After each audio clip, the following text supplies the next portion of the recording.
হযরত বিলাল রাদিয়াল্লাহু আনহু নবীজি পৃথিবীর জমিন থেকে বিদায় হওয়ার 3 দিন পরে এক পলিথিনে লঙ্গি গামছা নিয়া আবু বকর সিদ্দিক রাদিয়াল্লাহু আনহু দরবারে দাঁড়াইছে।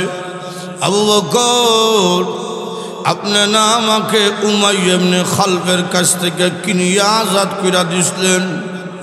ও আবু বকর, আপনার অনুমতি নেওয়ার জন্য আমি লাইনে দাঁড়াইছি। আবু বকর, মেহেরবানি করে আমাকে অনুমতি দিন, আমি আর মদিনায় থাকবো না, আমি চলে যাই দূরে। আবু বকর সিদ্দিক বলেন, বিলাল, কেন তুমি মদিনার দিকে যাইবা? হযরত বিলাল বললেন, আবু বকর,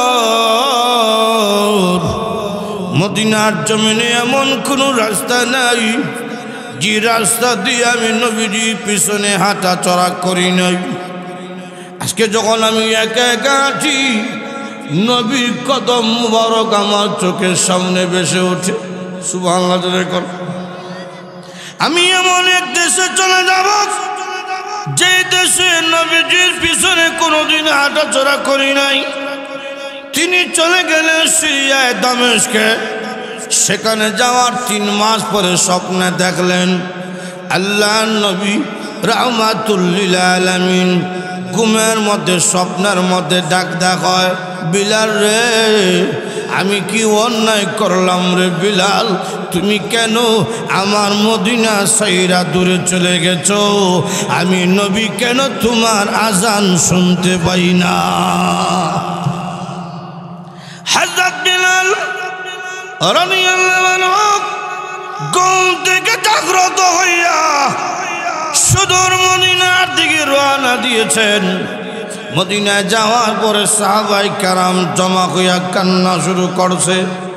ও বিলাল, আপনি না নবী যুগের মুয়াজ্জিন ছিলেন?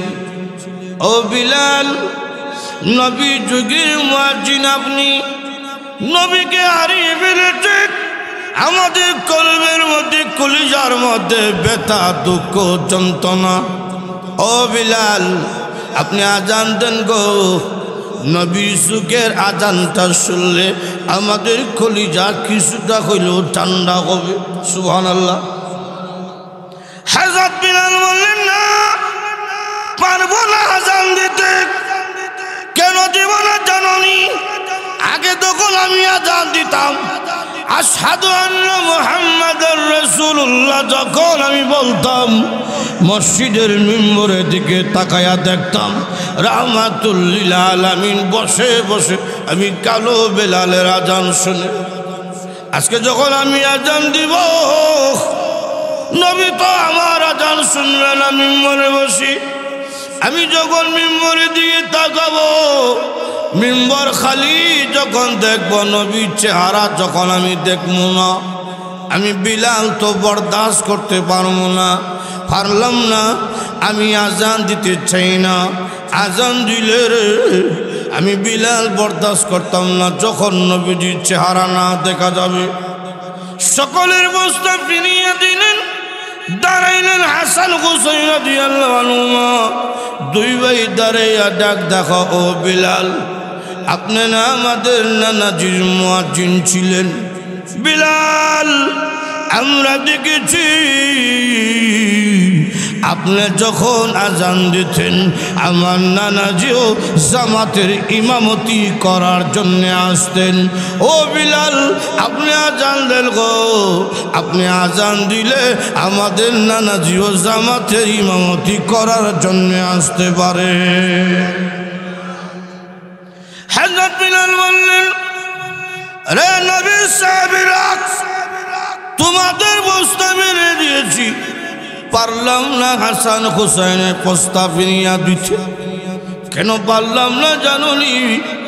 তারা 2 ভাই যখন নবীর কাছে কোনো প্রস্তাব দিত, আল্লাহর নবীও কোনোদিন হাসান হুসাইনের প্রস্তাব ফিরিয়ে দিতেন না। নবী যেহেতু তাদের 2 ভাইয়ের প্রস্তাব ফিরিয়ে দেয় না, আমি কেমনে ফিরিয়ে দেই? আমি প্রস্তাব ফিরিয়ে দিতে পারলাম না। হযরত বিলাল রাদিয়াল্লাহু আনহু আজান দেওয়া শুরু করলেন। আশহাদু আন্না মুহাম্মাদান রাসূলুল্লাহ এই পর্যন্ত যখন আসছে হযরত বিলাল রাদিয়াল্লাহু আনহু অজ্ঞান হইয়া মাটির মধ্যে পড়ে গেছেন। আমার নবী নাই, নবী নাই, নবীকে পাবো না, এটা যে কে পরিমাণ যন্ত্রণা। ইয়াউমা ইয়াফিরুল মারউ মিন আখিহি ওয়া উম্মিহি ওয়া আবিহি ওয়া সাহিবাতিহি ওয়া বানিহি।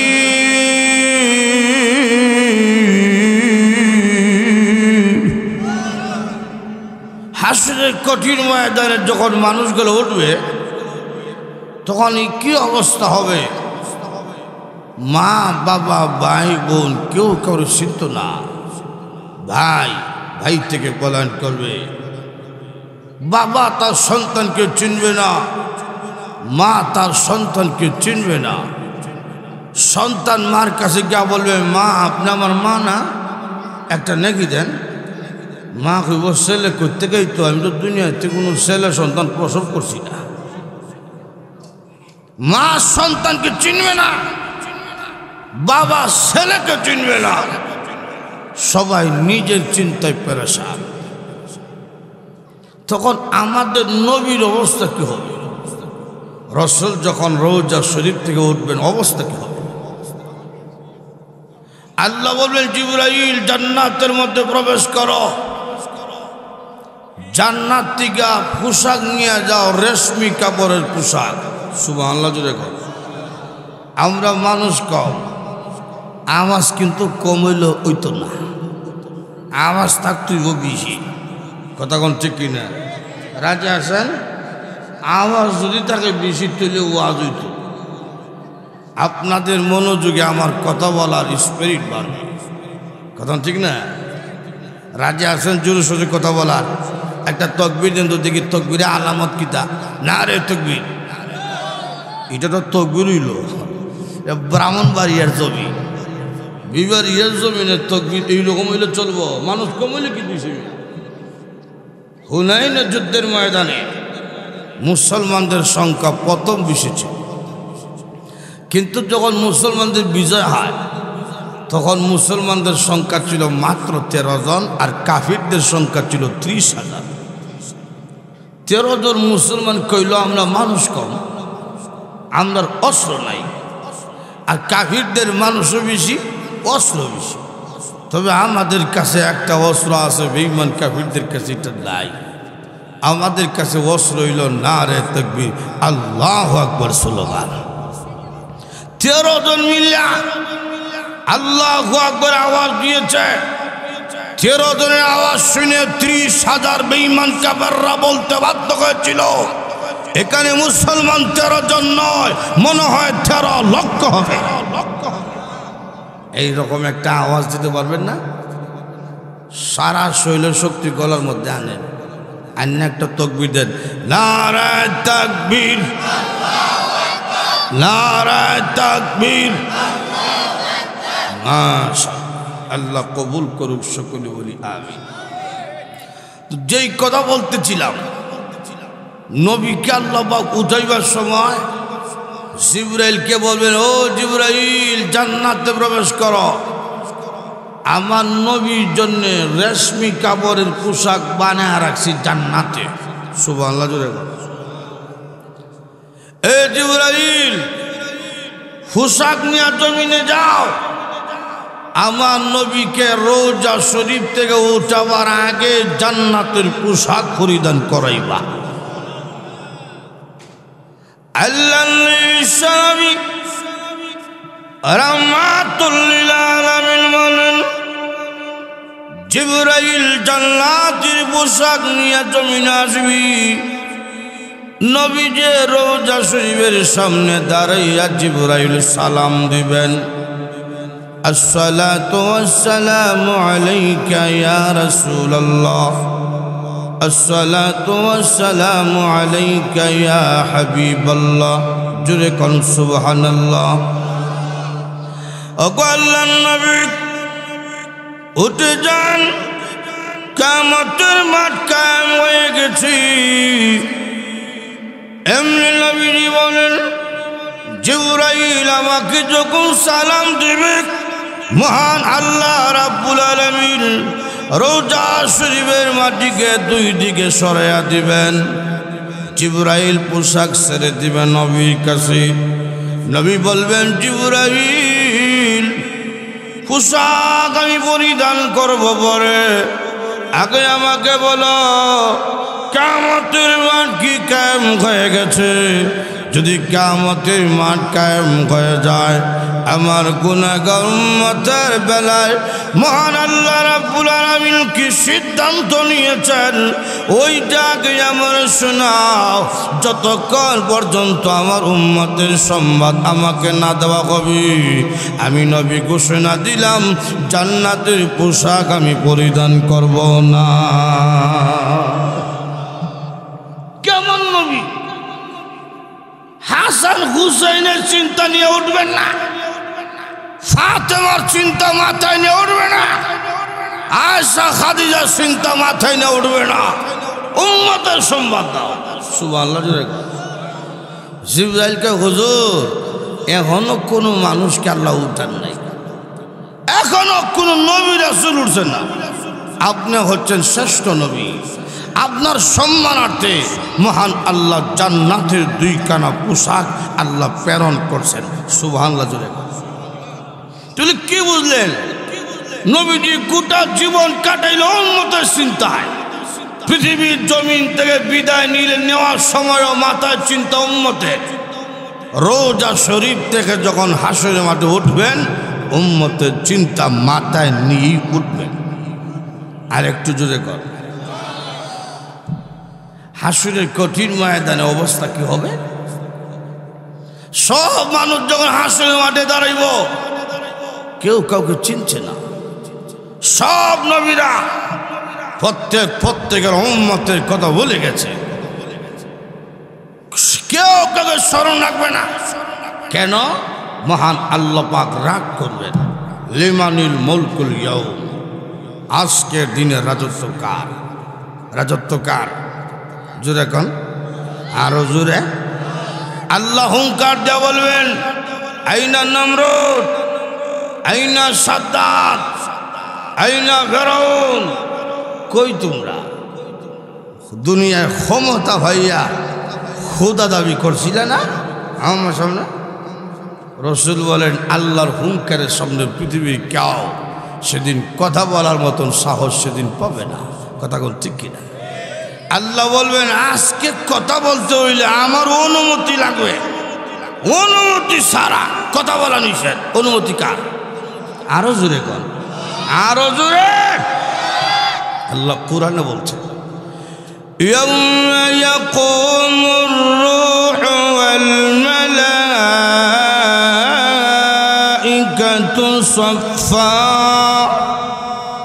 লা ইয়াতাকাল্লামুনা ইল্লা মান আযিনা লাহুর রাহমান।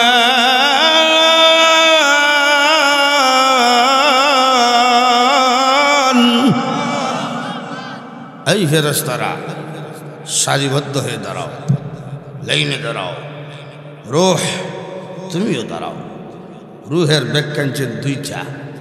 কেউ বলছেন রূহ দ্বারা আল্লাহ জিবরাইল বুঝিয়েছে।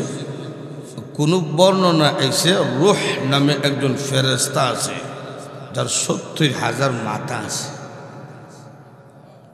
সুবহানাল্লাহ। খুবই খুবই প্রতিটা মাথার মধ্যে 70,000 জিহ্বা আছে। প্রতিটা নিঃশ্বাসে নিঃশ্বাসে তিনি 70,000 ভাষায় আল্লাহর প্রশংসা আদায় করেন। বিশাল বড় এক ফেরেশতা। ওনার মুখটা কত বড়! জিবরাইল, ইসরাফিল, আজরাইল, মিকাইল, এই 60 জন ফেরেশতা, ওনার মুখের ভিতরে জাগ হইব, মুখটা এত বড়। ইসরাফিল আর জিবরাইল মনে খুব ছোট। রসুল বলে, জিবরাইলের সাথে আমার দেখা হয়েছে একবার দুইবার না, 24,000 বার। দুইবার দেখছি পূর্ণ আকৃতি। এই ভুলাই এই কথা কইও না, লক্ষ্য করিয়া দেখেন। রসুল বলেন, দুইবার দেখছি পূর্ণ আকৃতি। দুইবার। কোনো সময় দাহিয়াতুল কালবির সুরত দুইটা আইতো, কোনো সময় গ্রাম্য মানুষের সুরত দুইটা জিবরাইল আসতো, কিন্তু দুইবার রসুলকে হুন্ন আকৃতি দেখলাম। একবার মেরাজের রাত্রে সিদরাতুল মুনতাহায়, আরেকবার হইল হেরা গুহায়। যেদিন সর্বপ্রথম কোরআন সূরা আলাকের প্রথম ৫খানা আয়াত নিয়ে নাজিল আসলো, তখন আমি দেখলাম আমাকে ধরবে, সিনার সাথে সিনা লাগাইয়া চাপ দিবে। চাপ দেওয়ার সময় এইভাবে হাতগুলো প্রশস্ত করছে। আমি তাকিয়া দেখি একটা দুইটা হাত না, ৬০০ নূরের ফাঁকা লাগানো।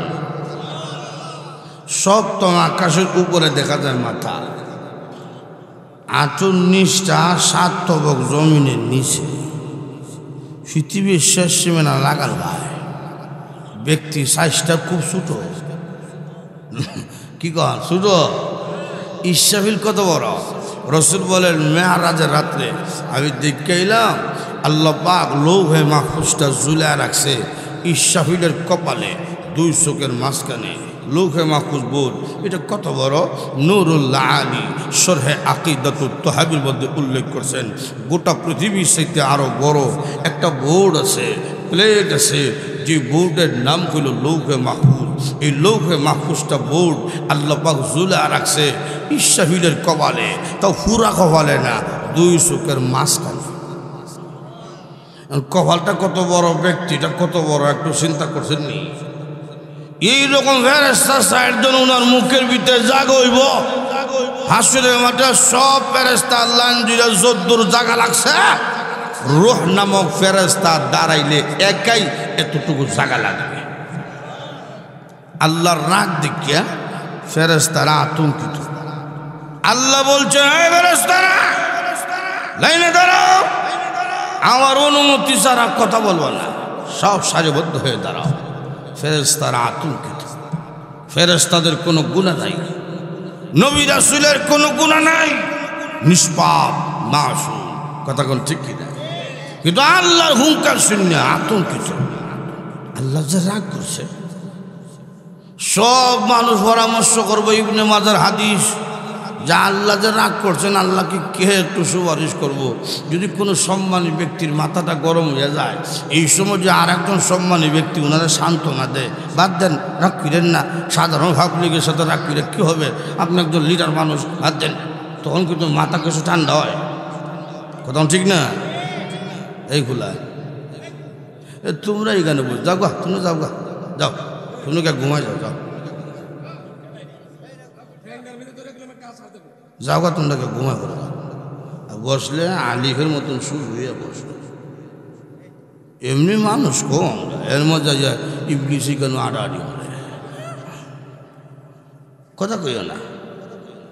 লক্ষ্য করিয়া দেখেন, লক্ষ্য করিয়া দেখেন ইবনে মাজার হাদিস, সব মানুষ পরামর্শ করতেছে যে আল্লাহকে কে কইব, কে কইব, রাগ কইরেন না, এই কথাটা কইব কে?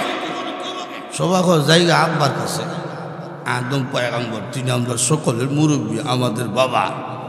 গিয়া দেখা যায় উনি হইতেছে নফসি নফসি, আল্লাহুম্মা সাল্লিম, আল্লাহ বাচ্চা কাচ্চা লাগতো না, আমারই বাসাও। সব মানুষ গিয়া কয়, আব্বা ইশফা লানা ইলা রাব্বিকা, আপনার রবের কাছে একটু সুপারিশ করুন যেন আল্লাহ বিচারটা শুরু হয়ে যায়, রাগ যেন না করে। আমরা আপনাদের, আপনার আওলাদ, আপনি আমাদের আব্বা। আদম পয়গম্বর কয়, আব্বা ডাকিস না, এটা আসলের মাঠ। আসল বাবা দেখো, আব্বা ডাকিস না, বন্ড বাবা, জড়া বাবা, ল্যামটা বাবা রে হাসুরের মাঠে হারিকেল জ্বালাইও খুঁজ হইবেন না। কথা কোন ঠিক কিনা? আমরা সমাজ জড়া বাবা, বন্ড বাবা আসেনি। আরো যদি নামাজ লাগতো না, রোজা লাগতো না, তোমরা খালি খসি দিবা আর আমি রাখতে শুনলে খাইয়া হেড মুড়া করবো। কথা কোন ঠিক কিনা? গাঞ্জা খাইব, আমরা আবার গালি দে, যে কইব আমরা গাঞ্জা করু তার 14 গোষ্ঠী জুতা চুল। শোনো ভাই মুসলমান, বেশি করিয়া গাঞ্জা টানিও, পরকালে সবই পাইবা, গাঞ্জা পাইবা না। আসেনি তা ইমান নষ্ট করতেছে। কিভাবে ইমান নষ্ট করবো টের হইবেন না, আপনি টের হইবেন না। রসুল একদিন রাস্তাতে যাইতেছে, তো গিয়া দেখে ইবলিস শয়তানে কান্দে। রসুল কইল, তুই কান্দোস কেন? তোর তো কোনো দুঃখ নাই বেটা, সব গজব ছাইয়া আনছ, কান্দোস কেন? ইবলিস কয় 80 বছরের মেহনত বরবাদ হয়েছে। রসুল কয়, এটা কোন 80? এক বনি আদমকে 80টা বছর চুরি করাইছি, ডাকাতি করাইছি, সুদ খাওয়াইছি, ঘুষ খাওয়াইছি, আজকে কোন টাটা যে করছে 1 মিনিট আল্লাহর দরবারে কাঁদছে, আর মহান আল্লাহ 1 মিনিটের কান্না দেখা 80 বছরের গুনাহ মাফ করে দিছে। কথাটা শুনিয়া রসুল মুসকে আসি দিছে। নবীজির মুসকে আসি দেখা ইবলিসের মাথা গরম হয়ে গেছে। ইবলিসকে আপনি হাসি দিলেন কেন? রসুল কয়, আমার উম্মত মুক্তি হয়েছে, মাপ পাইছে, এটা তো আমার আনন্দের কথা, এটা আমার আনন্দ, খুশি সংবাদ। ইবলিস খুশি হইয়া লাভ নাই, উম্মত আর তওবা করতো না। কেন তওবা করতো না? এতদিন বুঝছি এটা গুনাহ, এই জন্য করছে তওবা। এখন করবে গুনাহ, মনে করবো সব করছি, ইমান চলে যাবে, মনে করবো ইমানকে মজবুত করছি। এইটা কোনটা? এখন আমি সুরত পরিবর্তন করে আইব, সুরত পরিবর্তন করে ফেলব। কিভাবে? এখন সুরত পরিবর্তন করে আইয়ার নাম দিছে গোলাম আহমদ কাদিয়ানি, সুরত পরিবর্তন করে আইয়ার নাম দিছে দেওয়ান বাগি। আরো যখন ঠিক কিনা দেখাইম একটা দরাইম আর একটাই। ছোট সময় যখন আমরা খেলছি, একটা আর একটারে কইতাম, এই হারলে আমার আঙুলটা ধর। খেলছেন না?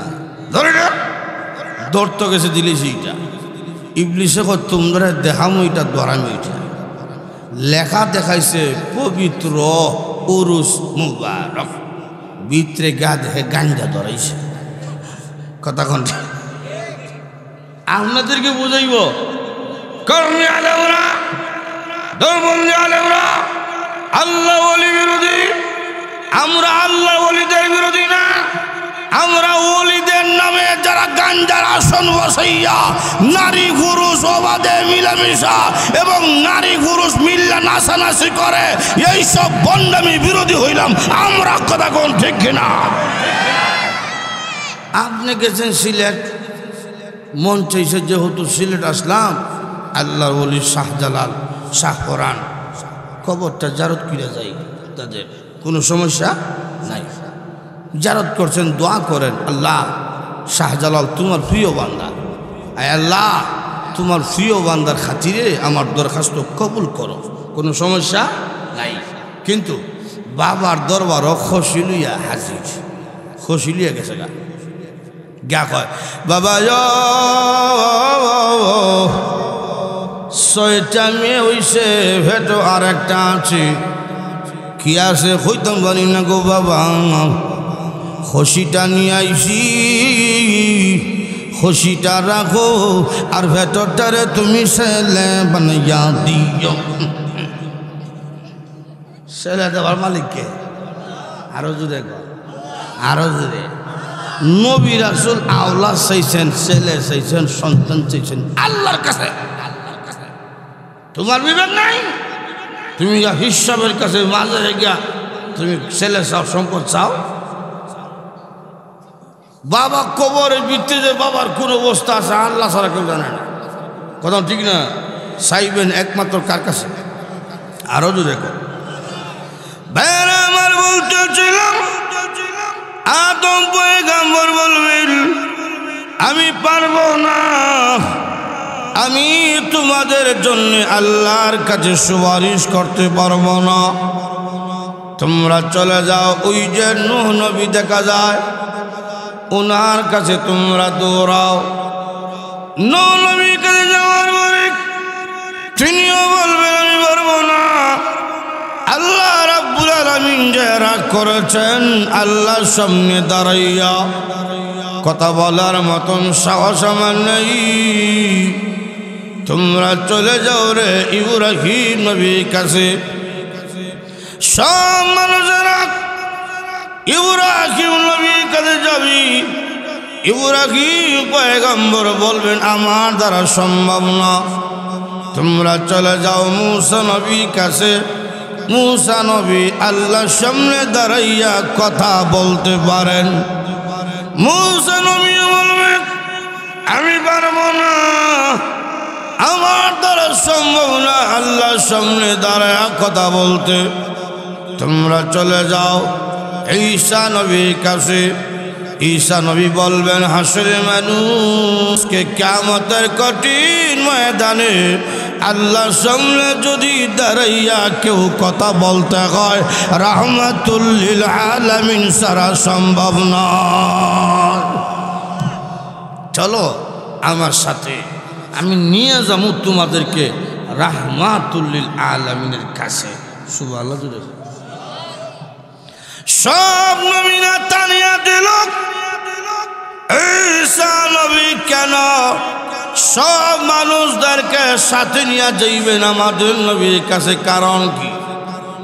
তাফসীর কিতাবের মধ্যে আনছেন, আমাদের নবীর সাথে ঈসা পয়গম্বরের দুইটা সম্পর্ক আছে।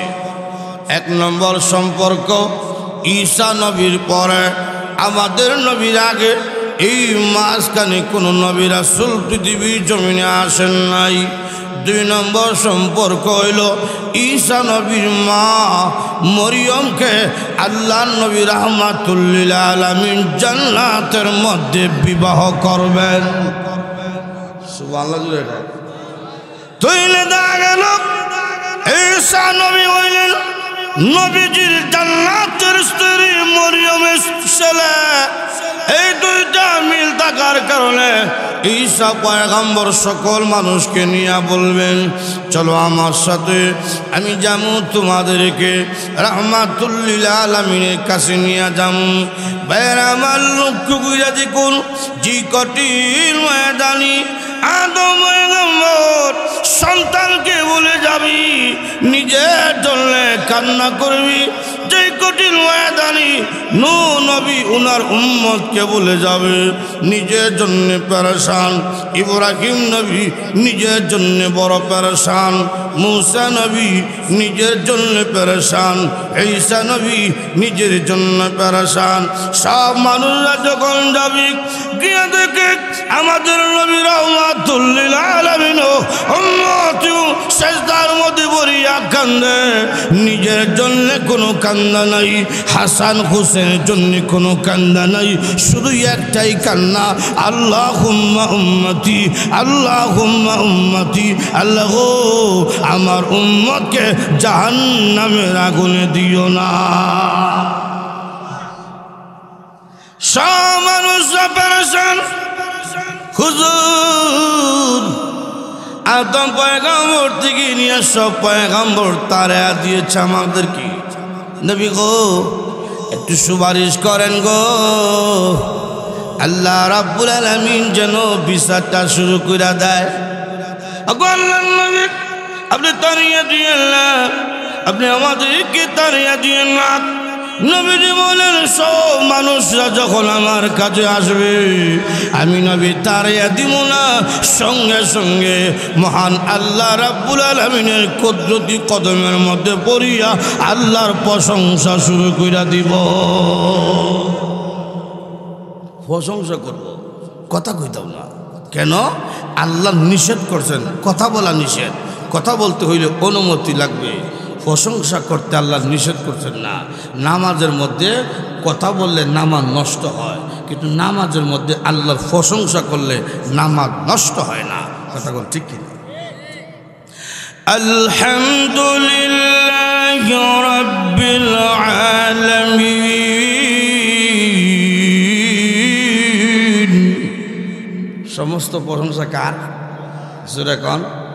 এই যে নামাজে আল্লাহ প্রশংসা করলেন, নামাজ নষ্ট হয়েছে? নষ্ট হয়েছে না।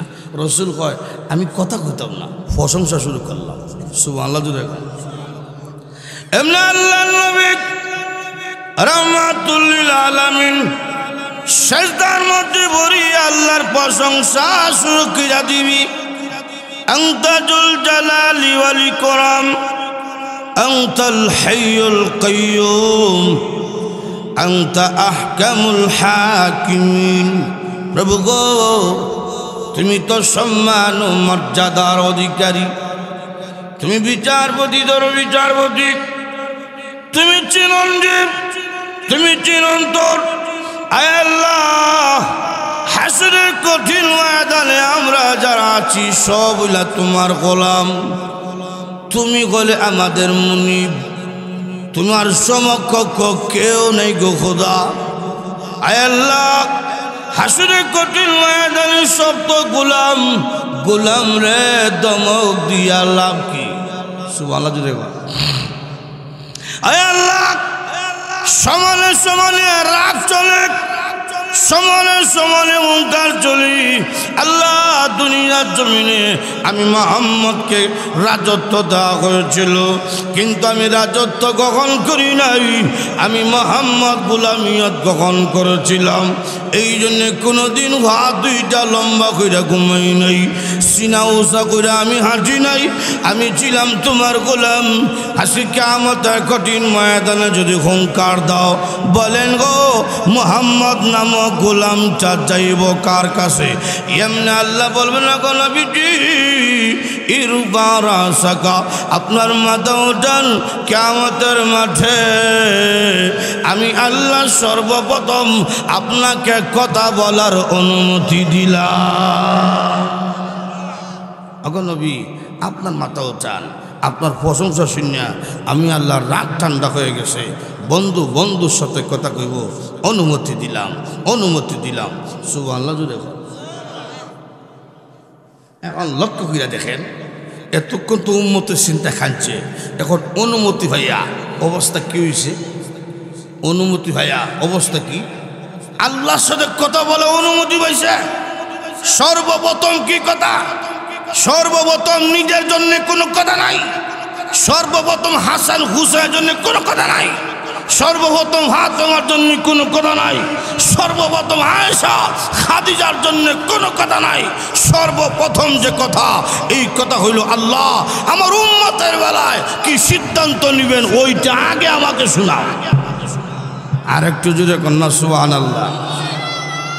আল্লাহ ডাক দেখো বন্ধু আমার, আপনাকে তো দুনিয়ার জমিনে কইছি উম্মতের বেলায় আমি আল্লাহ আপনাকে কোনোদিন অসন্তুষ্ট করব না। এর বড় উম্মতের প্রতি রসুলের মায়া, রসুলের দরদ, এই জন্যে আল্লাহর কথা শোনার হরক হয়। আল্লাহ আল্লাহ আমার উম্মতের আমল নামাটা একটু দেখান, আমি দেখিয়া সুপারিশ করা শুরু করি। আল্লাহ ডাক দেখুন না, আমল দেখাইতাম না, আমল দেখাইতাম না। এদের আমল নামা দেখাইলে আপনি লজ্জা হইবেন, আপনি লজ্জা হইবেন। আমি চাই না আমার বন্ধু লজ্জা হইতো হাসরের মাঠে। সুবহানাল্লাহ জোরে। আমাদের যে আমল, এই আমল দেখলে রসুল লজ্জা হইব। রসুল রাগান্বিত হইয়া কইব, তোমাদের জন্য আমি রক্ত দিয়েছি তায়েবে, তোমাদের জন্য রক্ত দিয়েছি উহুদে, আর তোমরা আমলের এই অবস্থা। আমরা এমন সুন্দর সুন্দর আমল সারা সপ্তাহ মসজিদও যায় না, শুধু জুম্মার নামাজি আসেনি। এগুলাই তোমরা তো মাথা কোন গরম করে নিবারি, তোমরা যাও গা বাইরে ঘুমাও না কেন? তোমরা যাও একবারে সামনে বুঝে শুরু, যাও গা বাইরে ঘুমাও। একটু জিকির করি আল্লাহ আল্লাহ আল্লাহ আল্লাহ।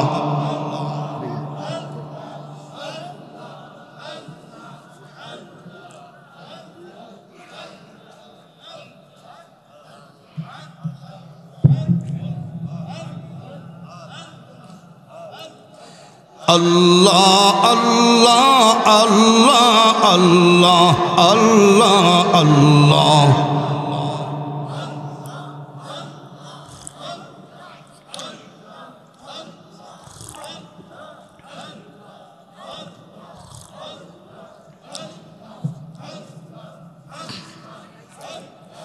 আল্লাহ আল্লাহ আল্লাহ আল্লাহ।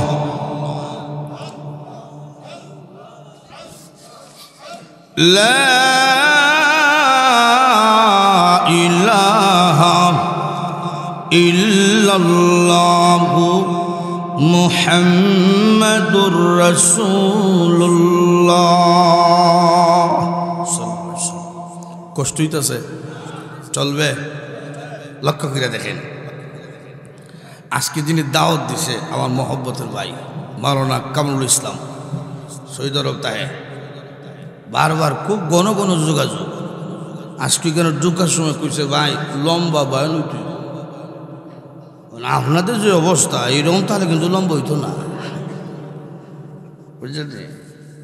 লক্ষ্য করিয়া দেখেন চলতনি, লক্ষ্য করিয়া দেখেন হাসরের কঠিন ময়দানে আল্লাহ বলবেন বন্ধু আমার দেখাইতাম না আমল, কেন লজ্জা হইবেন? কেন?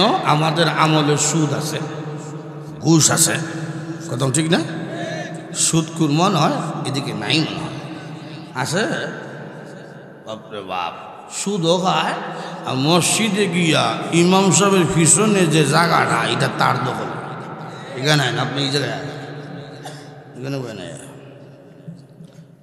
লক্ষ্য করে দেখেন ইমাম সাহেবের পিছনে যে জায়গাটা তার দখলে আসেনি, আরো জোরে কর।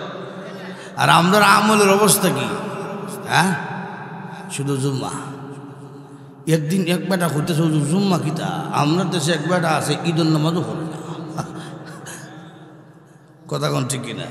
আর এক ইমাম সাহেব তো বিহদই করছিল, বিহদে মসজিদে তো আর সব ওয়াজ চলে না। একদিন এইরকম গ্রামে ওয়াজ চলতেছে, তো ইমাম সাহেব মাইকেল লাগাল হয়েছে, দিছে মাথা গরম বয়ান, অন্য তো মসজিদ মানে কি হবে, নামাজের সময় মুসল্লি নাই, সব বেনমাজিরা জাহান্নামী।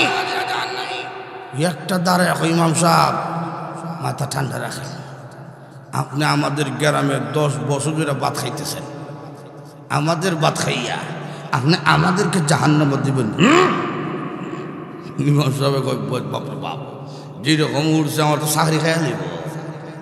ইমাম সাহেব ছিল কৌশল, ওরা কয় ভাই তোরে তো মাঝে মধ্যে জুম্মা ভরতে দেখছি, বুঝিও যে মাঝে মধ্যে আসি জুম্মা ভরতে, তাও সবসময় জুম্মা না, মাঝে মাঝে। তো আমি কুছি বেনমাজি, তুই দেখা যায় জুম্মার নামাজি বহ, তুই না। তার মাথা ঠান্ডা হয়েছে, এ বইছে। আরেকটা দ্বারা আমি জুম্মার নামাজও করি না, আপনি জাহান্নামী করবেন কেন? ইমাম সাহেব কয় তুই কি ঈদের নামাজও করস না? জিউ জু ঈদের নামাজ শুধু আমি এত খারাপ না, মাত্র 2 বার লাগাল হয়ে বসে, আমি ঈদের নামাজ করি। তা আমি কছি বেনমাজি, তুই দেখা যায় ঈদের নামাজে বাহ, তুই না। আরেকটা দ্বারা আমি জুম্মার নামাজও করি না, ঈদের নামাজও করি না, আপনি জাহান্নামী করবেন কেন? ইমাম সাহেব কয় তোর বাবা যে কত বছর মারা গেছিল তার জানাজা পড়ছিলে না? জিউ জু বাবা জানাজা পড়ছি। তুইলে দেখা যায় আমাদের আমলের এই অবস্থা, কথা কোন ঠিক না? এই আমল দেখলে তো রসুল লজ্জা হইব হাসরের মাঠে, যে তোরার লাগে আমি সারা রাত কাঁদলাম, তোমাদের জন্য সারা রাত কান্না করছি, পৃথিবীর জমিনতে বিদায় হওয়ার সময় তোমাদের জন্য কাঁদছি, তোমরা এই আকাম আর কুকাম করছো। আল্লাহু আকবার। আমরা লেবাস, ইয়া আল্লাহ, আমরা দেখলে মুসলমানের সন্তান, এটা সিনার মতন কোনো আলামত নাই। ফ্যান পড়ছে, সিরা ফ্যান আসেনি, আরো জোরে কর, আঁটুর নিচে সিরা, বোঝা যায় কুত্তা কামড় দিছে, কুত্তা কামড়। আর প্রথম দিকে ভাবছি মনে কুত্তা কামড়, পরে শুনি না এটা কুত্তা কামড় না, এটা নাকি ফ্যাশন। এখন যে সিরা ভাড়া হয়ে কয় ফ্যাশন, আল্লাহ তো জানি কোন দিন ফ্যানটের সেন্ট করলে খুব ফ্যাশন। আগে ছিল আঁটুর নিচে সিরা, এখন দেখছে আঁটুর উপরে সিরা, অর্থাৎ অফিসের কাছাকাছি গেছে গা। ও মুসলমান, ও মুসলমান, আমাদের অবস্থা কেন? হ্যাঁ, যেই নবী আমাদের জন্য এত কান্না করলো, যেই নবী আমাদের জন্য রক্ত জড়াইলো, আমরা নবীজির রক্তের বিনিময়ে আমরা মুসলমান, কথা কোন ঠিক কিনা? যেই নবীজির রক্তের কারণে আমরা মুসলমান, যেই নবীজির চোখের পানি আমাদের জন্য পড়ছে, সেই নবীর সাথে জান্নাতে বসবাস করার ইচ্ছা আছে না নাই? রসুলের কাছে জান্নাতে বসবাস করতে চাই কি চাই না? কারা কারা চাই? নারে তাকবীর। আল্লাহ কবুল করুন। লক্ষ্য করে দেখুন, রাহমাতুল লিল আলামিনের সাথে জান্নাতের মধ্যে বসবাস করতে পারবো যদি একটা গুণ আমাদের মধ্যে থাকে। এই গুণটা বলবো, এরপরে বয়ান শেষের দিকে নেব ইনশাআল্লাহ। কি গুণ? আল্লাহর নবী রাহমাতুল লিল আলামিন নবীর একজন সাহাবী বিশিষ্ট সাহাবী মুআয ইবনে জাবাল রাদিয়াল্লাহু আনহুকে নবীজি মদিনা থেকে ইয়ামন পাঠাইলেন। ইয়ামনের গভর্নর বানাইয়া পাঠানোর সময় নবীজি বলেন, রে মুআয, পাঠানোর সময় অনেক নসিহত করলেন, অনেক উপদেশ দিলেন। উপদেশ যখন শেষ নবীজি ডাক দেখায়, মুআয, মুআয রে, 1 বছর পরে তুমি আসবে। ও মুআয, 1 বছর পরে তুমি আসবে। আসবে ঠিকই, আমি নবীকে আর তুমি পাবে না। ও মুআয, আসবে ঠিকই, আমার মসজিদে তুমি নামাজ পড়বে, কিন্তু আমার পিছনে তোমার নামাজ পড়া হবে না। আরে মুআয, 1 বছর পরে তুমি আসবি, হাঁটবে আমার কবরের পাশে, আমি নবীকে দেখবে না, নবীকে পাবো না, নবীকে দেখবো না। এটা যে কেমন যন্ত্রণা, এটা আমরা বুঝতাম না। নবী সাহাবীরা নবীকে না দেখলে সহ্য করতে পারতেন না। এই জন্য আল্লাহর নবী রাহমাতুল লিল আলামিন যেদিন দুনিয়ার জমিন থেকে বিদায় নিয়ে গেলেন, এক সাহাবী শুনলেন নবী নাই। তিনি ছিলেন ময়দানে কাজ করা অবস্থায়, শুনছেন নবী নাই, নবী বিদায়। ওই সাহাবী সেজদার মধ্যে পড়িয়া কান্না শুরু করলেন, রব্বুল আলামিন, শুনেছি গো তোমার নবী নাকি বিদায়। আয় আল্লাহ, তোমার নবী যদি বিদায় হয়ে যায়, যে চোখ দিয়ে তোমার নবীর চেহারা মুবারক দেখেছি, এই চোখের দৃষ্টি শক্তি আমার দরকার নেই। আল্লাহ, যেই কান দিয়া নবীর চোখের নবীর জবানের কথাগুলো আমি শুনেছি, নবী যেহেতু দুনিয়ার জমিনে নেই, আমার কানের শ্রবণ শক্তি দরকার নাই। কানের শ্রবণ শক্তি নিয়ে যাও, চোখের দৃষ্টি শক্তি নিয়ে যাও। যে মাত্র দোয়া করছে, সঙ্গে সঙ্গে মহান আল্লাহ রব্বুল আলামিন এই সাহাবীর দরখাস্ত কবুল করে নিছে। আমার নবী নাই, আমার চোখের পাওয়ার দরকার নেই, আমি আর কাউরে দেখতে চাই না। সাহাবায়ে কেরাম সহ্য করতে পারতেন না নবীকে না দেখার যন্ত্রণা, এটা আমরা বুঝতাম না। হযরত বিলাল রাদিয়াল্লাহু আনহু নবীজি পৃথিবীর জমিন থেকে বিদায় হওয়ার 3 দিন পরে এক পলিথিনে লঙ্গি গামছা নিয়া আবু বকর সিদ্দিক রাদিয়াল্লাহু আনহু দরবারে দাঁড়াইছে। আবু বকর, আপনি না আমাকে উমাইয়া ইবনে খালফের কাছ থেকে কিনিয়া আজাদ কইরা দিছিলেন। ও আবু বকর, আপনার অনুমতি নেওয়ার জন্য আমি লাইনে দাঁড়াইছি। আবু বকর, মেহেরবানি করে আমাকে অনুমতি দিন, আমি আর মদিনায় থাকবো না, আমি চলে যাই দূরে। আবু বকর সিদ্দিক বলেন, বিলাল, কেন তুমি মদিনার দিকে যাইবা? হযরত বিলাল বললেন, আবু বকর, মদিনার জমিনে এমন কোনো রাস্তা নাই যে রাস্তা দিয়ে আমি নবীজির পিছনে হাঁটা চলা করি নাই। আজকে যখন আমি একা একা আছি, নবীর কদম মুবারক আমার চোখের সামনে ভেসে ওঠে। সুবহানাল্লাহ। আমি এমন এক দেশে চলে যাব যে দেশে নবীজির পিছনে কোনোদিন হাঁটাচলা করি নাই। তিনি চলে গেলেন সিরিয়ায় দামেস্কে। সেখানে যাওয়ার 3 মাস পরে স্বপ্নে দেখলেন আল্লাহর নবী রাহমাতুল লিল আলামিন ঘুমের মধ্যে, স্বপ্নের মধ্যে ডাক দেখায়, বিলাল রে, আমি কি অন্যায় করলাম রে বিলাল? তুমি কেন আমার মদিনা ছাইরা দূরে চলে গেছো? আমি নবী কেন তোমার আজান শুনতে পাই না? হযরত বিলাল রাদিয়াল্লাহু আনহু ঘুম থেকে জাগ্রত হইয়া সুদূর মদিনার দিকে রওনা দিয়েছেন। মদিনায় যাওয়ার পরে সাহাবাই কেরাম জমা হইয়া কান্না শুরু করছে। ও বিলাল, আপনারা নবী যুগের মুয়াজ্জিন ছিলেন। ও বিলাল, নবী যুগের মুয়াজ্জিন আপনি, নবীকে হারিয়ে ফেলেছেন। আমাদের কলবের মধ্যে, কলিজার মধ্যে ব্যথা, দুঃখ, যন্ত্রণা। ও বিলাল, আপনি আজান দেন গো। নবী যুগের আজানটা শুনলে আমাদের কলিজা কিছুটা হইলেও ঠান্ডা হবে। সুবহানাল্লাহ। হযরত বিলাল বললেন, না পারবো না আজান দিতে। কেন দিব না জানোনি? আগে তখন আমি আজান দিতাম, আশহাদু আন্না মুহাম্মাদুর রাসূলুল্লাহ যখন আমি বলতাম, মসজিদের মিম্বরের দিকে তাকায়া দেখতাম রাহমাতুল লিল আলামিন বসে বসে আমি কালো বেলালের আজান শুনে।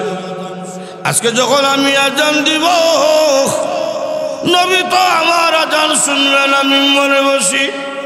আমি যখন মিম্বরের দিকে তাকাবো, মিম্বর খালি যখন দেখবো, নবীর চেহারা যখন আমি দেখবো না, আমি বিলাল তো বরদাস্ত করতে পারবো না, পারলাম না। আমি আজান দিতে চাই না। আজান দিলে রে আমি বিলাল বরদাস্ত করতাম না যখন নবীজির চেহারা না দেখা যাবে। সকলের বস্তা ফিরিয়ে দিলেন, দাঁড়াইলেন হাসান হুসাইন রাদিয়াল্লাহু আনহুমা। দুই ভাই দাঁড়াইয়া ডাক দেখো, ও বিলাল, আপনি না আমাদের নানাজির মুয়াজ্জিন ছিলেন। বিলাল, আমরা দেখেছি আপনি যখন আজান দিতেন আমার নানাজিও জামাতের ইমামতি করার জন্য আসতেন। ও বিলাল, আপনি আজান দেন গো। আপনি আজান দিলে আমাদের নানাজিও জামাতের ইমামতি করার জন্য আসতে পারে। হযরত বিলাল বললেন, রে নবীর সাহাবীরা, তোমাদের বস্তা মেরে দিয়েছি, পারলাম না হাসান হুসাইনের প্রস্তাব ফিরিয়ে দিতে। কেন পারলাম না জানোনি? তারা দুই ভাই যখন নবীর কাছে কোনো প্রস্তাব দিত, আল্লাহর নবীও কোনোদিন হাসান হুসাইনের প্রস্তাব ফিরিয়ে দিতেন না। নবী যেহেতু তাদের দুই ভাইয়ের প্রস্তাব ফিরিয়ে দেয় না, আমি কেমনে ফিরিয়ে দেই? আমি প্রস্তাব ফিরিয়ে দিতে পারলাম না। হযরত বিলাল রাদিয়াল্লাহু আনহু আজান দেওয়া শুরু করলেন, আশহাদু আন্না মুহাম্মাদান রাসূলুল্লাহ। এই পর্যন্ত যখন আসছে, হযরত বিলাল রাদিয়াল্লাহু আনহু অজ্ঞান হইয়া মাটির মধ্যে পড়ে গেছেন। আমার নবী নাই, নবী নাই, নবীকে পাবো না। এটা যে কে পরিমাণ যন্ত্রণা, এটা আমরা বুঝতাম না নবী সাহাবীরা ছাড়া। কারণ নবী সাহাবীরা ছিল সত্যিকারের আশিকে রাসূল। কথা ঠিক কিনা?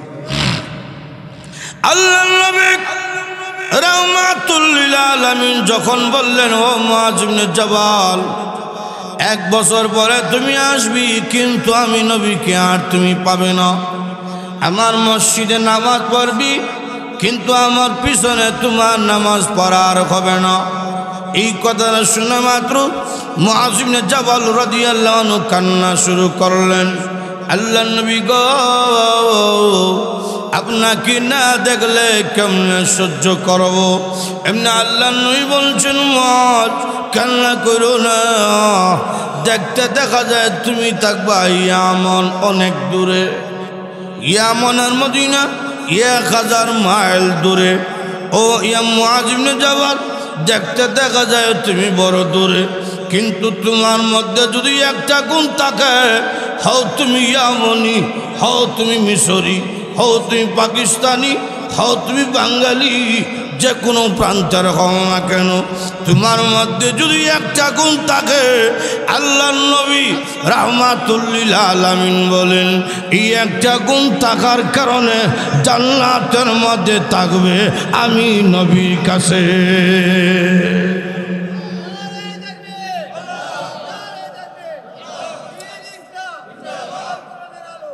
আছে। আল্লাহর রসুল যখন এই কথা কইছে, মুআয ইবনে জাবালকে, হুজুর যে গুণটা অর্জন করলে আপনার সঙ্গে জান্নাতে বসবাস করা যায়, এই গুণটার নাম কোন? জীবন দিয়ে হইল আপনার বলা এই গুণটা আমি অর্জন করবো।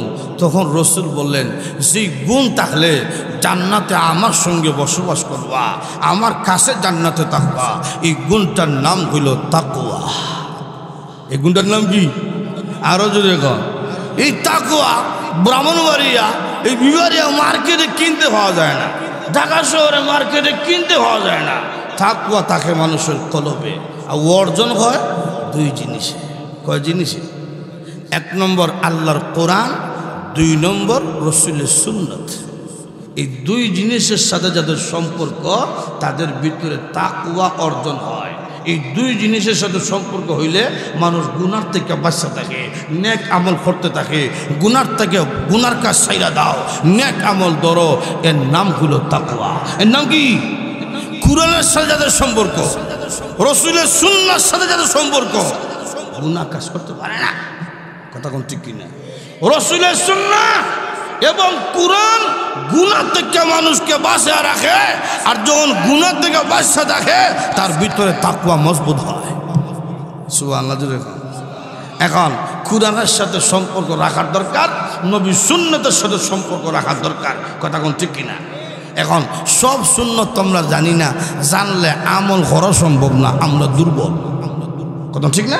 তিনটা সুন্নত আছে এমন, যে তিনটা সুন্নতের উপরে আমল যদি করতাম পারি, সব সুন্নতটা আমল করাটা আল্লাহ সহজ করে দিবে। সুবহানাল্লাহ জুড়ে কর। জানি না, জানলে আমল করা আপনাদের সম্ভব না, আমরা দুর্বল। থানবী রহমতুল্লাহ আলাইহি কয়, এই তিনটা সুন্নত হলে তোমার নিয়মিত আমল করতে পারো, মহান আল্লাহ বাকি সুন্নতগুলো আমল করাটা আল্লাহ সহজ করে দিবে। এই তিনটা সুন্নতের কথা কইয়া দোয়া করে নিব, বলি ইনশা। এক নম্বর সুন্নাত, নবীজির এক নম্বর সুন্নতের নাম হইল মিসওয়াক। নাম কি? আরো জুড়ে কিনতে মনে হয় 100 টাকা লাগে, 200, কত 10 টাকা 20 টাকা। কিন্তু ঘরের মধ্যে গিয়া দেখেন মিসওয়াক নাই, ব্রাশ কয়েক দর্জন আছে। ব্রাশ ব্যবহার করেন, কোনো সমস্যা নাই, কোনো গুনাহ নাই, কোনো মাকরুহ নাই। কিন্তু মিসওয়াক ব্যবহার করলে দাঁত পরিষ্কার হয়, দাঁতের মারি মজবুত হয়, আমার নবী খুশি হয়, আমার আল্লাহ খুশি হয়। সুবহানাল্লাহ। ভাইরা আমার, লক্ষ্য করে দেখুন মিসওয়াককে আল্লাহ নবী রাহমাতুল লিল আলামিন কি পরিমাণ পছন্দ করতেন। মিসওয়াক কি পরিমাণ পছন্দ করে, আম্মা জান আয়েশা রাদিয়াল্লাহু আনহা বলেন, আমি দেখেছি নবী যখন হুজরা শরীফে ঢুকতেন মিসওয়াক ব্যবহার করতেন। হুজরা শরীফ থেকে বের হওয়ার সময়ও মিসওয়াক ব্যবহার করে। খাবার শুরুতে মিসওয়াক, খাবার শেষে মিসওয়াক। এমনকি আল্লাহর নবী রাহমাতুল লিল আলামিন যখন দুনিয়ার জমিন থেকে বিদায় নিয়ে যাবেন, নবীজি এই দুনিয়ার জমিনে এসেছিলেন সোমবার, নবুয়ত প্রাপ্ত হয়েছেন সোমবার, হিজরত করেছিলেন সোমবার, আবার দুনিয়ার জমিন থেকে বিদায় নিয়েছেন সোমবার। সুবহানাল্লাহ। আম্মা জান আয়েশা বলেন, সোমবার সকালবেলা সূর্য আকাশে উদয় হওয়ার কিছুক্ষণ পর সূর্যের আলো যখন একটু গরম বেশি হয়ে যায়, এই সময় আল্লাহর নবী রাহমাতুল লিল আলামিন একবার জ্ঞান থাকে, একবার বেহুশ হয়ে যায়। একবার কথা বলতে পারেন, আর একবার নবীজি কথা বলতে পারেন না। বুকে বড় ব্যথা, মাথার মধ্যে ব্যথা। নবীজি দুনিয়ার জমিন থেকে বিদায় হওয়ার সময় এসে গেছে। আম্মা জান আয়েশা বলেন, নবীজির মাথা মোবারক আমার উরুর মধ্যে, এমন অবস্থায় আমার ভাই আব্দুর রহমান আমার হুজরা শরীফে প্রবেশ করলো। আব্দুর রহমান রাদিয়াল্লাহু আনহুর হাতের মধ্যে মিসওয়াক ছিল। নবীজি মিসওয়াকের দিকে তাকিয়া চোখের পানি ছেড়ে ছেড়ে কান্না শুরু করে দিলেন। কথা নবীজি বলতে পারেন না, শুধু চোখের পানি ছেড়ে ছেড়ে আল্লাহর নবী কান্দে। আম্মা জান আয়েশা বুঝার আর বাকি নেই, নবীজি মিসওয়াককে বেশি ভালোবাসি, মনে হয় নবীজি মিসওয়াক ব্যবহার করার জন্য নবীজি কাঁদতেছে। আম্মা জান আয়েশা রাদিয়াল্লাহু আনহা ডাক দেখো, আল্লাহর নবী গো, আপনি কি মিসওয়াক ব্যবহার করতে চান? নবী তো কথা বলতে পারেন না, মাথা মোরক নাড়া দিয়ে ইশারা যা বুঝাইলেন, হ্যাঁ আমি মিসওয়াক ব্যবহার করব। এমনি আম্মা জান আয়েশা রাদিয়াল্লাহু আনহা আব্দুর রহমান রাদিয়াল্লাহু আনহুর হাত থেকে মিসওয়াক নিলেন। দেখবেন মিসওয়াক যখন শুকনা থাকে তখন দেখবেন মিসওয়াক শক্ত থাকে। এই জন্যে আম্মা জান আয়েশা সিদ্দিকা রাদিয়াল্লাহু আনহা মিসওয়াককে কামড় দিলেন, দাঁতের মধ্যে ভালাইয়া মুখে লালা লাগাইয়া কামড় দিয়া মিসওয়াকটাকে কিছু নরম করছে। এই জন্যে আম্মা জান আয়েশা বলেন, পৃথিবীর মানুষের আর এক, আমি সেই মহিলা যেই মহিলার উরুতে নবীজির মাথা রেখে ইন্তেকাল করছে। আমি সেই মহিলা যেই মহিলার ঘরে নবীজি এখনো সেই তো আছে। আমি সেই মহিলা যেই মহিলার ঘরে আল্লাহর নবী যখন আসতো জিবরাইল ওখানে আসতো। আমি সেই মহিলা যে মহিলার মুখের লালা আর নবীজির মুখের লালা জীবনের শেষ সময় এসে একত্রিত হইছে। আম্মা জান আয়েশা রাদিয়াল্লাহু আনহা মুখের লালা লাগাইয়া মিসওয়াক নবীর হাতে দিলেন। নবীজি মিসওয়াক ব্যবহার করা শুরু করলেন। কিছুক্ষণ পরে আল্লাহ নবী রাহমাতুল লিল আলামিন দুনিয়ার জমিন থেকে বিদায় নিয়ে গেছে। জীবনের শেষ মুহূর্ত পর্যন্ত মিসওয়াক ব্যবহার করছেন। রসুলের পছন্দের একটা জিনিস মিসওয়াক। আমল করুন ইনশাল্লাহ, ইনশাল্লাহ। 1 নম্বর সুন্নতের নাম কি? জোরে, আরো জোরে। 2 নম্বর সুন্নতের নাম হইল দাড়ি। 2 নম্বর সুন্নতের নাম কি? আরো জোরে কন, রাখবো ইনশাল্লাহ। হুজুর এখনো বিয়া করছি না, আগে বিয়াটা হইরা লাই, এর হলে রাখলে বিয়ার আগে রাখেন, নেককার বউ হইবেন। নেককার বউ এই বিরিঙ্গি মার্কাটা দাড়িতে হলে এদিকে আইতো না, নেককারটাই বউ। কথা কোন ঠিক কিনা?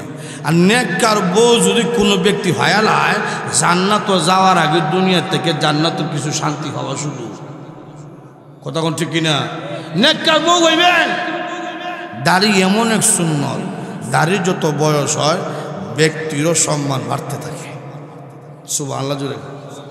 এই যে কালো দাড়ি, এটা এক সম্মান। আর দাড়িটা যখন সাদা হয়, কালো দাড়ির চাইতে সাদা দাড়ির সম্মান 70 গুণ বেশি। আর একটু যদি রসুল বলছেন, সাদা দাড়ি নিয়া কোনো ব্যক্তি যদি আল্লাহর কাছে দোয়া করে, এই দোয়া আল্লাহর কাছে কবুল হয়। আল্লাহ হয় সাদা দাড়িওয়ালার দরখাস্ত কবুল না করলে আমি আল্লাহর শরম লেগে যাই। দাড়ি রেখে কবরে যান, মুক্তি মিলবো, মুক্তি মিলবে। ইয়াহইয়া ইবনে আকসাম রাহমাতুল্লাহ আলাইহি একজন তাবী, উনি বড় আলেম, বড় বুজুর্গ তাবী। উনি দেখা যায় বয়স অনেক বেশি, কিন্তু দাড়ি সাদা হইছে না, দাড়ি কালো। উনার ছেলে হইল, বেড়া হাদিস অনুযায়ী আমি মুরব্বী না। কেন? রসুলের হাদিস সাদা দাড়ি হইলে সম্মান পারে। বয়স বেশি হয়েছে ঠিক, দাড়ি তো আমার সাদা হয়নি। শোনো, যদি এই অবস্থায় মারা যাই, তোমরা আমার কালো দাড়িকে সাদা করে কবর দিবা। ছেলেরা কয়, আব্বা পাবলিক দেখছি সাদাকে কালো করে, আপনি কালোকে সাদা করবেন কেন? রসুল বলছেন, সাদা দাড়ি নিয়ে কবরে গেলে ফেরেশতা সম্মান দিব। আরো জুড়ে কর, সাদা দাড়ি দেখলে সাদা দাড়ি ওয়ালার উহুরে আল্লাহ দয়া করব। ঠিক আছে, বেটা মারা গেছে, ছেলেরা কালো দাড়িটা সাদা করে কবর ঢুকিয়ে দিছে। মুনকার নাকির আইছে, আয়াত দিছে তোমার, দমক শূন্য ইয়াহইয়া আকসামকে অন্ধকার গর্ত মনে হয় সাদা দাড়ি দেখছে না, দেখলে তো দমক দিত না। উনকে লাগে আবার কয় মারাবো না, উনি সিল্লেতে তাকে জবাব দিতাম না, সাদা করে ঢুকছি। ফেরেশতাকে আল্লাহ কই পাঠাইছেন, উনি তো হাও কয় না নাও কয় না, একটা কিছু তো কইতো। আল্লাহ ডাক দেখো তোরা আয়া হর আমার বান্দার সাথে আমি কথা কইতেছি। সুবহানাল্লাহ জোরে কয়। আল্লাহ ডাক দেখো এ বুড়া, ফেরেশতারা প্রশ্ন করল জবাব দিলে না কেন? আল্লাহ জমিনের উপরে হাত দিছে যা পাইছি, জমিনের নিচে আইয়া হাত দিছে কোনো মিল হয়েছি না। কি বসলে রসুলের হাদিসে পাইলাম সাদা দাড়ি নিয়ে কবরে গেলে ফেরেশতা আমার সম্মান দিব, আপনি আমার উপরে দয়া করবেন। ফেরেশতা দমক দিল, আপনিও দমক দিতেছেন, হাদিসে তো কোনো মিল নাই। আল্লাহ ডাক দেখো আমার নবী কইছে কি? আমার নবী ব্যক্তিগত কোনো কথা কয় না। আমি কইছি জিবরাইলকে, জিবরাইল গিয়া কইছে আমার নবীকে, এর ঘরে আমার নবী কইছে আমার নবীর কথা ঠিক, কিন্তু তুই তো 2 নম্বর বুড়া, তোর সাদা হইছে না, তুই নিজে করছ। আল্লাহ তোমার পছন্দ তালাশ করছে, তোমার মহব্বতে। সুবহানাল্লাহ জুড়ে। দাড়িটা আমার নবীর সুন্নত, আর সাদা যে দাড়ি এটা তোমার পছন্দ, আমি তোমার পছন্দ তালাশ করছি। আল্লাহ ডাক দেখো এই ফেরেশতা আয় হ, জি বান্দা আমার পছন্দ তালাশ করে তার কবরে আযাব দিই কেমনে? আয় হ, আমার বান্দার কবরকে বিনা প্রশ্নে জান্নাতের বাগান বানিয়ে দিলাম। শাইখুল হাদিস আল্লামা জাকারিয়া রহমতুল্লাহ আলাইহি উনার কিতাবে আনছে, কয়েক মাস পরে উনার এক বন্ধু বড় আলেম উনাকে স্বপ্ন দেখছে। স্বপ্ন দেখে প্রশ্ন করছে, ও ইয়াহইয়া ইবনে আকসাম, আপনি যে কালো দাড়িকে সাদা হইলে কবরে ঢুকছিলেন, বাঁচতে পারছেন নি না কিছুটা হয়েছে কিছুটা? উনি জবাব দেয়, আটকা গেছিলাম, ফেস খাটিয়া ছুটে গেছি। সুবহানাল্লাহ জুড়ে কইবেন না? নবী সুন্নতের সাথে সম্পর্ক রাখা কবরে যান, আল্লাহ মুক্তি দিবে, নাজাতের উসিলা মিলবে। তখন ঠিক। 2 নম্বর সুন্নত দাড়ি। হুজুর রাখতে মন চায়, কিন্তু আমার ওয়াইফ তো পছন্দ করে না। যে ওয়াইফে দাড়ি পছন্দ করে না, এটা ওয়াইফ না, এটা হলো 5। স্ত্রীর চাইতে, মা বাবার চাইতে, বিবি বাচ্চার চাইতে, এমনকি নিজের জীবনের চাইতে নবীকে আমরা কোটি কোটি গুণ বেশি ভালোবাসি। কথা কোন ঠিক কিনা? দাড়ি রাখবো ইনশাআল্লাহ, ইনশাআল্লাহ। 3 নম্বর সুন্নতের নাম হইল সালাম। আসসালামু আলাইকুম ওয়া রাহমাতুল্লাহি ওয়া বারাকাতুহু। আমল করুন ইনশাআল্লাহ। কিন্তু আমরা দেশে সালাম কোনটা? আসসালামু আলাইকুম, আসসালামু আলাইকুম, এটা কোনো সালামই না। সালাম হইল আসসালামু আলাইকুম। আমল করুন ইনশাআল্লাহ।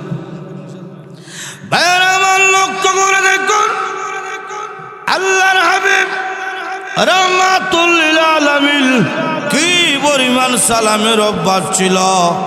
আম্মা জান আয়েশা রাদিয়াল্লাহু আনহা বলেন, আমি কোনদিন নবীকে আগে সালাম দিতে পারি নাই। সুবহানাল্লাহ। আম্মা জান আয়েশা বলেন, আমি একদিন ভাবলাম নবী তো প্রতিদিন আমাকে সালাম দেয়, আমি একদিন আগে সালাম নিমু, নবীকে দেখাইতে দেখতে দিব না, আড়াল থেকে সালাম যা দিব। এই জন্য নবীজি রাহমাতুল লিল আলামিন হুজরা শরীফে যাওয়ার সময় হয়ে গেছে। আম্মা জান আয়েশা রাদিয়াল্লাহু আনহা দরজার আড়ালে বসে আছেন। নবীজি জি মাত্র হুজরা শরীফের সামনে আসলেন, দরজার আড়াল থেকে মাত্র বের হয়েছেন। আম্মা জান আয়েশা বলেন, বের হতে পারলাম না ভালো কইরা, আমি সালাম দেওয়ার আগে আগেই রাহমাতুল লিল আলামিন আগেই আমাকে সালাম দিয়া ফেলছে।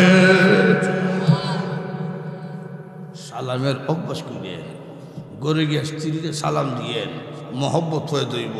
আম্মা জান আয়েশা কয়, আমার ঘরে নিয়মিত প্রতিদিন খাবার থাকতো না ঠিক, তো ভালোবাসার কমতি ছিল না। সুবহানাল্লাহ জোরে বল। নবীর ঘরে খাবার ছিল না ঠিক, মহব্বতের কমতি ছিল না। আর আমাদের ঘরে গিয়া দেখেন খাবার আছে, টাকা আছে, পয়সা আছে, স্বামী স্ত্রীর মহব্বত নাই। কথা বল ঠিক কিনা? আরো জোরে বল ঠিক কিনা? স্বামী স্ত্রীকে সালাম দিয়ে, স্ত্রী স্বামীকে সালাম দিবে, বাবা সন্তানকে সালাম দিবে, ছেলে বাবাকে সালাম দিবে, ইমাম সাহেব মুসল্লিকে সালাম দিবে, মুসল্লি ইমাম সাহেবকে সালাম দিবে। যখন আমরা সালামের অভ্যাস করব তখন একে অপরের মহব্বত পয়দা হবে। আমাদের ঘরে, আমাদের সমাজের সব জায়গায় আল্লাহ শান্তির ব্যবস্থা করবে। তিনটা সুন্নতের কথা বললাম, স্মরণ রাখার মতন। 1 নম্বর সুন্নতের নাম কি? আরো জোরে। 2 নম্বর সুন্নতের নাম কি? 3 নম্বর সুন্নতের নাম কি? এই 3টা সুন্নতের কথা বইলা আমি শেষ করলাম। এই 3টা সুন্নতের উপরে আল্লাহ যেন আমাকে, আপনাদের সকলকে এর উপরে আমল করার তৌফিক যেন দান করে। আরো জোরে বলে আমিন। এই সুন্দর আয়োজন যারা করলো সকলকে অন্তরস্থল থেকে দোয়া করি, মোবারকবাদ জানাই, সকলের জন্য দোয়া করি। যারা শ্রম দিয়েছে সকলের জন্য দোয়া করি। আল্লাহ, এরপরে মাওলানা কামরুল ইসলাম সাহেব প্রবাসী, উনিও দোয়া চাইছে, উনিও অনেক চেষ্টা করছে, সবসময় যোগাযোগ রাখছে, ওনার জন্য দোয়া করবো ইনশাল্লাহ। আমরা এখন দুরূদ শরীফ পড়ি। আর কোন আলোচনা আছে? সভাপতি